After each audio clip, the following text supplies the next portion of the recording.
डोंबिवलीत आता एक breaking news येते। डोंबिवली एमआयडीसी मधील शेकडो कारखानदारांनी मोर्चा काढलेला आहे। क्लोजर नोटीस दिल्यानं कारखानदार आक्रमक झालेत। डोंबिवली औद्योगिक परिसरातील कंपनी स्थलांतरित करण्याचा एकतर्फी निर्णय घेतल्याचा आरोप करण्यात येतोय।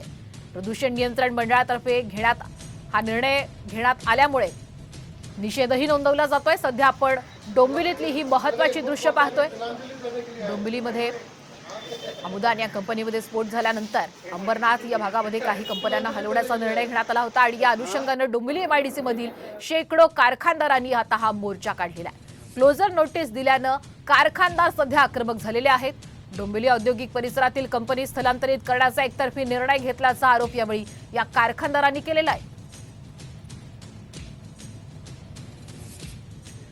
प्रदूषण नियंत्रण मंडळातर्फे घेण्यात आलेल्या या निर्णयाचा यावेळी या कारखानदारांच्या माध्यमातून निषेधही नोंदवला जातोय। डोंबिवलीतली ही महत्त्वाची दृश्य साम टीव्हीवर।